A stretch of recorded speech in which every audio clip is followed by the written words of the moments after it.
আগামী 2 মাসের মধ্যে আপনাদের এই মন্দির যাতে এত জরাজীর্ণ মন্দির না থাকে, একটু মোটামুটি একটা ভালো মন্দিরে পালন করতে।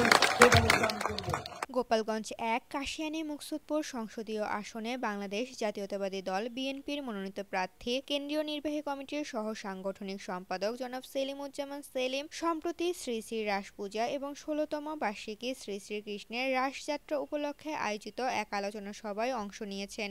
আমিও বিশ্বাস করি কে হিন্দু, কে মুসলমান, কে খ্রিস্টান, কে বৌদ্ধ সেটা আমাদের বড় পরিচয় নয়। আমাদের বড় পরিচয় আমরা সবাই মানুষ।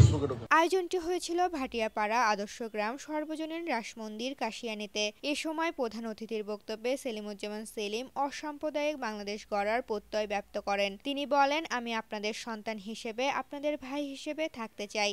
নির্বাচনী প্রচারণার ফাঁকে তিনি বর্তমান জরাজীর্ণ মন্দিরটির অবস্থা দেখে গভীর ক্ষোভ প্রকাশ করেন।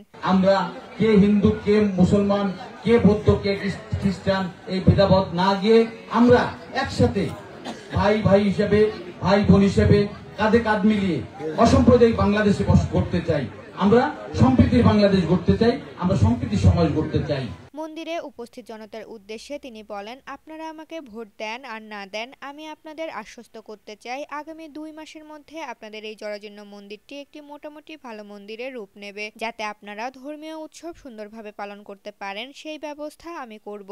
ভাটিয়াপাড়া বাজারের একটা মন্দির, যে মন্দিরে সত্যি আপনাদের ধর্মীয় এই মন্দিরের আজকে এই করুণ অবস্থা দেখে আপনারা আমাকে ভোট দেন আর না দেন, আমি আপনাদের আশ্বস্ত করতে চাই আগামী 2 মাসের মধ্যে আপনাদের এই মন্দির যাতে এত জরাজীর্ণ মন্দির না থাকে, একটু মোটামুটি একটা ভালো মন্দিরে পালন করতে।